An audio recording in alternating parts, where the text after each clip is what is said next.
Bacterial cell पढ़ेंगे आज और सिर्फ एक डायग्राम देखेंगे, सिर्फ एक डायग्राम, और उसी एक डायग्राम से बैक्टीरियल सेल के कंप्लीट स्ट्रक्चर को समझने की कोशिश करेंगे।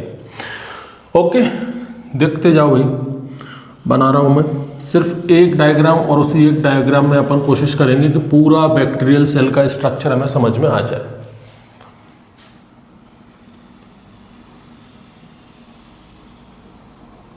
थोड़ा सा टाइम लगेगा पर इतना भी टाइम नहीं लगेगा। चाहो तो आप लोग भी इसे अपनी कॉपी पर बनाते जाओ मेरे साथ।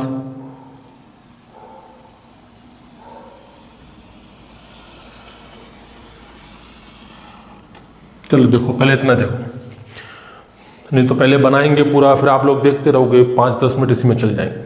बनाते जाएंगे, समझते जाएंगे। देखो भाई, ये जो आप देख रहे हो सबसे बाहर से अंदर की तरफ पढ़ेंगे,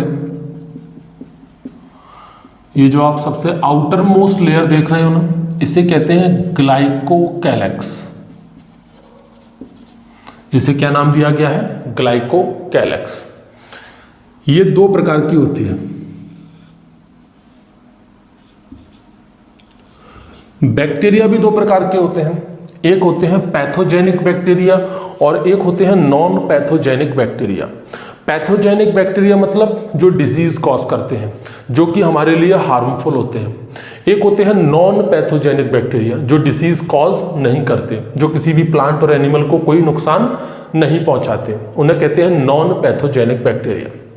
तो आप लोग बताओ कि अगर एक पैथोजेनिक बैक्टीरिया, एक ऐसा बैक्टीरिया जो कि कोई डिसीज कर सकता है, वो अगर किसी एनिमल बॉडी या किसी प्लांट बॉडी पर अटैक करेगा, तो क्या प्लांट बॉडी और एनिमल बॉडी उसके अटैक में कोई रेस्पॉन्स नहीं करेगी? बिल्कुल करेगी, क्योंकि प्लांट और एनिमल बॉडी के पास भी अपना खुद का इम्यून सिस्टम होता है। एनिमल का एग्जांपल लेते हैं। अगर कोई बैक्टीरिया एनिमल बॉडी में एंटर करता है और मान लो कि वो बैक्टीरिया है पैथोजेनिक, वो डिसीज कॉज करने आया है, तो एनिमल बॉडी का जो इम्यून सिस्टम है वो एक्टिव होगा और उसका इम्यून सिस्टम उस बैक्टीरिया को किल करने की कोशिश करेगा। ठीक, तो ये जो बैक्टीरिया है, कौन सा? पैथोजेनिक बैक्टीरिया, वो इस ग्लाइकोकैलेक्स लेयर की मदद से खुद को बचाएगा। कैसे बचाएगा? वो पैथोजेनिक बैक्टीरिया, कौन सा बैक्टीरिया? पैथोजेनिक बैक्टीरिया इस ग्लाइकोकैलेक्स लेयर को बना देगा कैसी? टफ, मजबूत बना देगा, जिसकी वजह से एनिमल का इम्यून सिस्टम इस बैक्टीरिया को अटैक नहीं कर पाएगा, इस बैक्टीरिया को नुकसान नहीं पहुंचा पाएगा। तो जब ग्लाइकोकैलेक्स लेयर टफ होती है ना, तो इसे कहा जाता है कैप्सूल। क्या कहा जाता है इसे? कैप्सूल। और ऐसे बैक्टीरिया को कहते हैं कैप्सूलेटेड बैक्टीरिया। बहुत इंपॉर्टेंट पॉइंट है, इसे देखना, ठीक है। दूसरा होता है नॉन पैथोजेनिक बैक्टीरिया। अब नॉन पैथोजेनिक बैक्टीरिया मतलब जो डिसीज कॉज नहीं करते, जो कोई बीमारी नहीं करते। तो जो बीमारी नहीं करेंगे, जो बैक्टीरिया कोई डिसीज कॉज नहीं करेंगे, उनको अपने प्रोटेक्शन से भी कोई मतलब नहीं होता। मतलब जो नॉन पैथोजेनिक बैक्टीरिया हैं, इनके अंदर ये ग्लाइकोकैलेक्स लेयर कैसी होती है? लूज, कोई टफ मजबूत नहीं होती। यहाँ पर कैसी होती है? सिंपल लूज लेयर होती है, और इस लूज लेयर को कहते हैं स्लाइम लेयर। ये भी बड़ा इंपॉर्टेंट पॉइंट है, ये दोनों पॉइंट को याद रखना कि कैप्सूल लेयर किसमें पाई जाती है? पैथोजेनिक बैक्टीरिया में, और स्लाइम लेयर किसमें पाई जाती है? नॉन पैथोजेनिक बैक्टीरिया में। ये जो ग्लाइकोकैलेक्स देख रहे हो, इसके ऊपर हेयर लाइक स्ट्रक्चर पाए जाते हैं। क्या पाए जाते हैं? Hair like structure. ये इसकी पूरी बॉडी पर होते हैं। It covers all the surface of bacteria. देख लो भाई, थोड़ा सा समय लगेगा बस, ये कंप्लीट हो गया। तो भाई इस बैक्टीरिया की सरफेस पर ये हेयर लाइक स्ट्रक्चर होते हैं, और इस हेयर लाइक स्ट्रक्चर को क्या कहते हैं? फिम्ब्री। ये बालों जैसे स्ट्रक्चर जो पूरी बैक्टीरिया की सरफेस पर है, इसे क्या कहते हैं? फिम्ब्री। और इसका काम क्या है? इसका काम होता है अटैचमेंट का। अटैचमेंट कहाँ पर? Attachment on the host surface, on the host surface. भाई बैक्टीरिया किसी ना किसी को तो नुकसान पहुंचाएगा। जैसे कि मान लो कोई बैक्टीरिया मुझ पर आकर अटैच हुआ है तो मैं क्या हो गया, उसका होस्ट हो गया। कोई बैक्टीरिया किसी प्लांट के ऊपर जाकर अटैच हुआ है तो वो प्लांट क्या हो गया, उसके लिए होस्ट हो गया। तो कोई भी बैक्टीरिया किसी भी प्लांट और एनिमल पर कैसे अटैच होता है, कैसे खुद को उसके साथ जोड़ता है, with the help of this fimbriae. इस फिम्बरी से ही वो अपना अटैचमेंट करता है होस्ट सरफेस के साथ। ठीक भाई, यहीं पर एक लॉन्ग हेयर लाइक स्ट्रक्चर भी पाए जाते हैं। हालांकि ये लॉन्ग हेयर लाइक स्ट्रक्चर बहुत कम होते हैं, सबसे ज़्यादा होते हैं शॉर्ट हेयर लाइक स्ट्रक्चर। तो ये जो लॉन्ग हेयर लाइक स्ट्रक्चर है इनको कहते हैं पिली। अब भाई ये पिली क्या होता है, देखो इसमें से थोड़ी स्मेल आती है जिसकी वजह से बार बार खांसी निकलती है। तो ये जो पिली होते हैं ना, ये रिप्रोडक्शन में हेल्पफुल होते हैं। अब आप लोग सोचोगे सर बैक्टीरिया भी रिप्रोडक्शन करता है, बिल्कुल करते हैं भाई, जितने भी लिविंग ऑर्गेनिज्म हैं वे सभी रिप्रोडक्शन करते हैं। तो बैक्टीरिया भी रिप्रोडक्शन करेगा। रिप्रोडक्शन का मतलब बैक्टीरिया के अंदर क्या होता है, बैक्टीरिया का जो जेनेटिक मटेरियल है वो किसी दूसरे बैक्टीरिया के अंदर ट्रांसफर होता है। तो भाई एक बैक्टीरिया तो ये हो गया, कोई दूसरा बैक्टीरिया, मान लो यहाँ पर कोई दूसरा बैक्टीरिया है, इसका जेनेटिक मटेरियल यहाँ ट्रांसफर होना है, इस दूसरे बैक्टीरिया में ट्रांसफर होना है। तो कैसे होगा, वहाँ पर क्या करते हैं, ये जो पिली होते हैं ना, ये पिली ये आपस में जुड़कर एक कॉन्जुगेशन ट्यूब बनाते हैं। क्या बनाते हैं, ये कॉन्जुगेशन ट्यूब, और इसी ट्यूब से जो डीएनए है वो इस बैक्टीरिया का इसके अंदर ट्रांसफर हो जाता है। ठीक भाई, मतलब ये जो पिली है ये हेल्प करते हैं किसमें, रिप्रोडक्शन में। ये जो पिली है ये किसमें हेल्प करते हैं, रिप्रोडक्शन। और कौन सा रिप्रोडक्शन, कॉन्जुगेशन। ये भी याद रखना है क्योंकि बैक्टीरिया के अंदर अलग अलग प्रकार के रिप्रोडक्शन होते हैं। तो जब कॉन्जुगेशन वाला रिप्रोडक्शन होता है जिसमें कॉन्जुगेशन ट्यूब बनती है, उसमें ये पिली हेल्प करते हैं। ठीक है, और जिसके अंदर पिली पाए जाते हैं, जिस बैक्टीरिया के अंदर ये पिली पाए जाते हैं उसे हम एफ पिली भी कहते हैं। ज़्यादातर ये जो पिली होती हैं ये आपके मेल बैक्टीरिया में पाए जाते हैं। ठीक है, क्योंकि ये रिप्रोडक्शन में काम करते हैं, हेल्प करते हैं, इसलिए इनको सेक्स पिली भी कहा जाता है। ठीक भाई, ये तो हमने बात कर ली किसकी, ग्लाइकोकैलेक्स की और पिली और फिम्बरी की। चलो भाई और अंदर चलो, अंदर आओगे तो आपको एक लेयर और मिलेगी।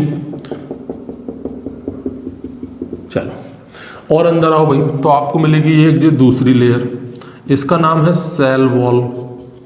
सबकी जानी पहचानी है, सब जानते हैं सेल वॉल। देखो भाई मैंने आपको बताया था सेल वॉल के ऊपर मैं वीडियो बना चुका हूं, और सुन लीजिए। सिर्फ 3 ही प्रकार की सेल वॉल पाई जाती है। There is only 3 types of cell wall. कौन कौन सी, एक सेल वॉल जो कि सेल्यूलोज की बनी होती है, जो पाई जाती है प्लांट के अंदर। एक सेल वॉल जो काइटिन की बनती है, जो पाई जाती है फंगस के अंदर। और तीसरी सेल वॉल जो पेप्टाइडोग्लाइकन की बनी होती है और वो पाई जाती है इस बैक्टीरियल सेल के अंदर। तो ये जो सेल वॉल है ये बनती है पेप्टाइडोग्लाइकन की। यही है इसका सबसे इम्पॉर्टेंट पॉइंट। इस पर लगा देता हूं मैं IMP, बिल्कुल याद रखना इसको। इस पर कई बार क्वेश्चन आता है कि बैक्टीरिया की सेल वॉल किसकी बनती है, पेप्टाइडोग्लाइकन की। इस पेप्टाइडोग्लाइकन में भी एक क्वेश्चन और पूछ लेते हैं कभी कभी, इसके अंदर कौन सा अमाइनो शुगर पाया जाता है। अमाइनो शुगर का मतलब ये जो पेप्टाइडोग्लाइकन है इसके अंदर मेनली 2 अमाइनो एसिड होते हैं जो शुगर के साथ मिलकर, अमाइनो एसिड और शुगर दोनों आपस में मिलकर बनाते हैं अमाइनो शुगर। तो इसके अंदर 2 मेन अमाइनो शुगर हैं। वो अमाइनो शुगर कौन से हैं, एक है नाग और एक है नाम। इनके फुल फॉर्म क्या है, N एसिटाइल ग्लूकोसामाइन। फिर से सुन लो, आप नोट कर लो, N acetyl glucosamine, N acetyl glucosamine. इधर क्या है, N acetyl muramic acid, N acetyl muramic acid. ठीक है, बाकी का इस सेल वॉल के ऊपर मैं एक अलग से वीडियो बनाऊंगा क्योंकि बैक्टीरिया की सेल वॉल मोस्ट इंपॉर्टेंट है। इस पर कई बार क्वेश्चन आते हैं, इसको भी अपन एक अलग ही डायग्राम के मदद से इसको समझेंगे।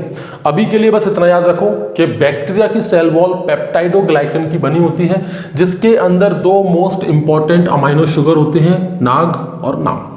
ठीक भाई, और अंदर आ जाओ, थोड़ा और अंदर चलोगे तो आपको एक लेयर और मिलेगी, एक लेयर आपको और मिलेगी। इस लेयर का क्या नाम है? इस लेयर को कहते हैं सेल मेम्ब्रेन। भाई सेल मेम्ब्रेन तो सभी के पास होती है, ऐसा कोई भी लिविंग ऑर्गेनिज्म नहीं है जिसके पास सेल मेम्ब्रेन ना हो। तो बैक्टीरिया के पास भी सेल मेम्ब्रेन है, ठीक है। और सेल मेम्ब्रेन किसी के भी पास हो, सबके अंदर सेल मेम्ब्रेन एक जैसी ही होती है। मतलब यहां पर जो सेल मेम्ब्रेन है वो किसकी बनेगी? फॉस्फोलिपिड प्लस प्रोटीन की। ये लिविंग मेम्ब्रेन है। सेल वॉल कैसी होती है? नॉन लिविंग होती है। और देखो भाई, ये जो सेल मेम्ब्रेन ने अंदर की तरफ फोल्ड होकर एक स्ट्रक्चर बनाया है, इसे क्या कहते हैं? यहां पर भी बनाया है, एक को देख लेते हैं। तो ये जो सेल मेम्ब्रेन है, इसने अंदर की तरफ फोल्ड होकर एक आपका कॉइल जैसा स्ट्रक्चर बनाया है, इसको कहते हैं मीसोसोम। इसे कहा जाता है मीसोसोम। इसका काम क्या होता है? इसके अंदर रेस्पिरेटरी एंजाइम पाए जाते हैं। क्या पाए जाते हैं? Respiratory enzyme. भाई कोई भी लिविंग ऑर्गेनिज्म हो, बैक्टीरिया भी एक लिविंग ऑर्गेनिज्म है, इसको भी एनर्जी की रिक्वायरमेंट है। और एनर्जी कहाँ से मिलती है? ग्लूकोज को तोड़कर। ग्लूकोज को तोड़ने के लिए चाहिए एंजाइम। कौन से एंजाइम? Respiratory enzyme.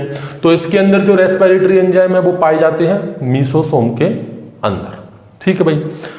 इस पर क्वेश्चन क्या पूछते हैं कि ये जो मीसोसोम है ये किसकी तरह काम करता है, किस सेल ऑर्गेनेल की तरह काम करता है? यूकैरियोटिक सेल के अंदर, प्लांट हो या एनिमल हो, उनके अंदर रेस्पिरेटरी एंजाइम कहाँ पाए जाते हैं? माइटोकॉन्ड्रिया के अंदर। मतलब ये मीसोसोम काम करता है as a mitochondria in prokaryotic cell और इन बैक्टीरियल सेल। इसके ऊपर क्वेश्चन आता है, ठीक भाई। और देखो, और अंदर चलो तो अपन को यहाँ मिलेगा इसका सबसे इम्पॉर्टेंट। कुछ याद आया? ये क्या है? ये है आपका सिंगल, एक ही बनाया है और एक ही होता है, सर्कुलर है, ठीक है भाई। सर्कुलर दिख रहा है, गोल है, सर्कुलर है, डबल स्ट्रैंडेड है। देखो दो स्ट्रैंड है, डबल स्ट्रैंडेड है। और है क्या ये? डीएनए। ये पूरी टर्म याद रखना। बैक्टीरिया के अंदर बैक्टीरिया के अंदर सिर्फ एक ही डीएनए पाया जाता है, सिंगल। और वो भी कैसा होता है? सर्कुलर।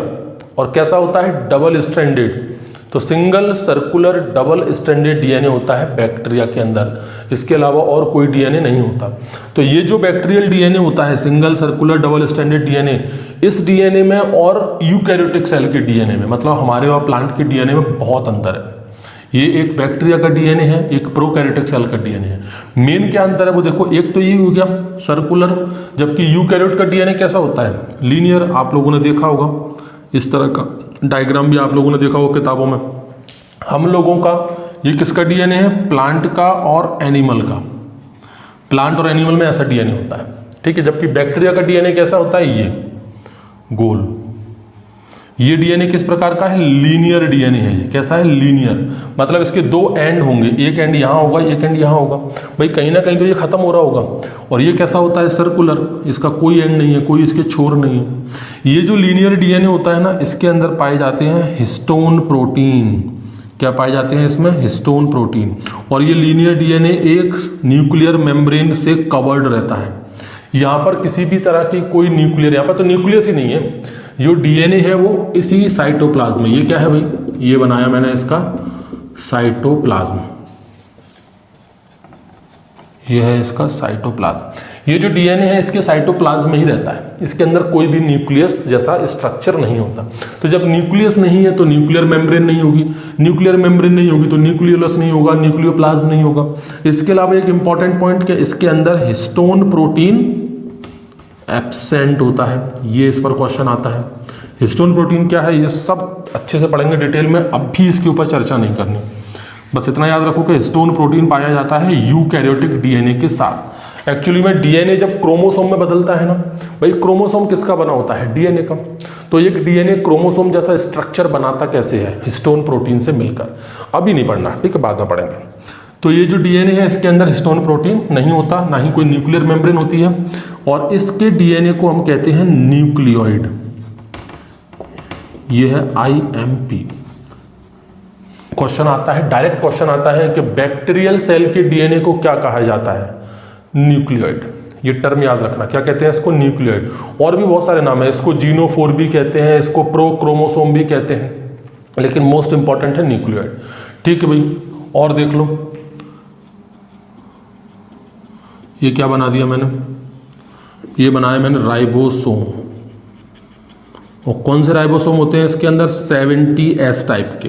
ये 70S टाइप में क्या होता है, 2 यूनिट होती हैं 50 + 30 की। अब आप बोलोगे सर 50 और 30 तो 80 होते हैं, 50 + 30 = 80, बट हियर इज 70। तो भाई यहाँ पर प्लस नहीं करना, ये अलग चीज़ होती है। ठीक है, राइबोसोम का अगला वीडियो शायद अपना सेल ऑर्गेनेल में राइबोसोम का ही आने वाला है, थोड़ा वेट करना आप।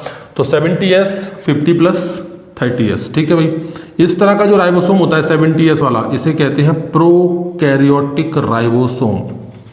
और यूकैरियोटिक राइबोसोम कौन सा होता है, 80S वाला। 2 ही प्रकार के होते हैं, 80S और 70S। 70S वाले को कहते हैं क्या, प्रोकैरियोटिक राइबोसोम क्योंकि ये प्रोकैरियोटिक सेल में पाया जाता है। और देखो अब आइए इंपॉर्टेंट पॉइंट, इसकी जो इनर मेम्ब्रेन होती है ना, सेल मेम्ब्रेन जो होती है ना, इस सेल मेम्ब्रेन में से एक स्ट्रक्चर निकलता है,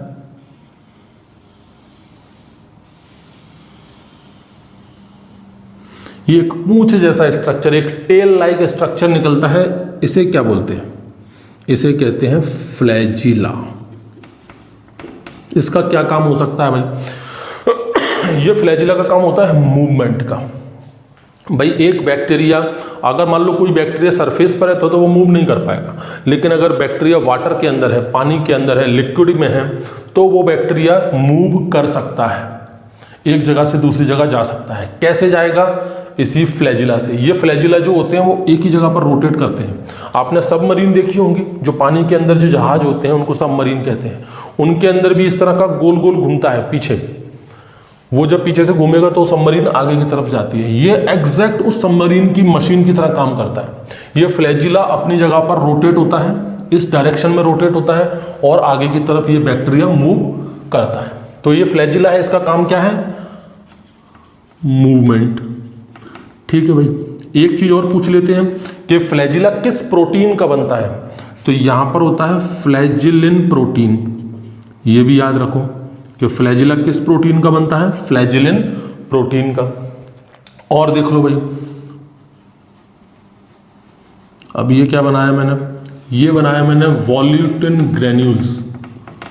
ये क्या होते हैं भाई, वॉल्यूटिन ग्रेन्यूल्स। याद रखना, ये स्टोरेज फूड मटेरियल के काम में काम करते हैं, हालांकि मेन स्टोरेज फूड मटेरियल ये नहीं है। इनको कहते हैं वॉल्यूटिन ग्रेन्यूल्स। ये क्या करते हैं, जो वॉल्यूटिन ग्रेन्यूल्स होते हैं ये प्रोटीन को स्टोर करते हैं, ठीक है, और ये फॉस्फेट यानी कि फॉस्फोरस को स्टोर करते हैं। इसके अलावा ये आरएनए को भी स्टोर करते हैं। ये याद रखना, वॉल्यूटिन ग्रेन्यूल्स बैक्टीरिया के अंदर पाए जाते हैं जो कि प्रोटीन, फॉस्फेट और आरएनए को स्टोर करते हैं। और देखो, और फिर से बना दिया, ये क्या चीज है भाई, इनको कहते हैं पीएचबी। बड़ी गंदी स्मेल आती है इसमें से। पीएचबी, ये पीएचबी क्या होता है, ये होता है इसका मेन स्टोरेज, और कह सकते हैं अपन इनका मेन रिजर्व फूड मटेरियल। ये है इनका मेन रिजर्व फूड मटेरियल। कौन सा होता है, पीएचबी। पीएचबी का पूरा नाम क्या है, यही लिख देता हूं, इसको बोलते हैं पी से पॉली हाइड्रोक्सी ब्यूटेरेट। ये याद रखना, पॉली हाइड्रोक्सी ब्यूटेरेट। बैक्टीरिया के अंदर मेन रिजर्व फूड कौन सा होता है, पॉली हाइड्रोक्सी ब्यूटेरेट, पीएचबी। ये है मोस्ट इंपॉर्टेंट। इसको अपन ग्लाइकोजन ग्रेन्यूल्स भी कह सकते हैं, ग्लाइकोजन ग्रेन्यूल भी कह सकते हैं। ठीक है भाई, और तो कुछ बचा नहीं। हाँ, एक इंपॉर्टेंट पॉइंट रह गया यहां पर, यहां देखते हैं। ये क्या बना दिया भाई, डीएनए जैसा ही। ये भी डीएनए जैसा ही होता है, लेकिन डीएनए नहीं होता। दिखने में डीएनए जैसा है लेकिन डीएनए नहीं होता। इसको कहते हैं प्लाज्मिड। ये भी है मोस्ट इंपॉर्टेंट पार्ट, किसका, बैक्टीरिया का। अभी जेनेटिक इंजीनियरिंग में तो इस प्लाज्मिड का बहुत ज़्यादा यूज हो रहा है, इसको भी अपन डिटेल में पढ़ेंगे। अभी बस इतना याद रखो कि ये जो प्लाज्मिड है, ये एक्स्ट्रा क्रोमोसोमल मटेरियल है। बैक्टीरिया के अंदर जो क्रोमोसोमल मटेरियल है, जो जेनेटिक मटेरियल है, वो क्या है, यही होता है। इसके अलावा कुछ और जेनेटिक मटेरियल भी पाया जाता है, उस एक्स्ट्रा क्रोमोसोमल मटेरियल को कहते हैं क्या, प्लाज्मिड। ठीक है, अभी बस इतना याद रखो प्लाज्मिड के बारे में, बाद में इसको हम और डिटेल में पढ़ लेंगे। तो ये कंप्लीट हो गया अपना बैक्टीरियल सेल।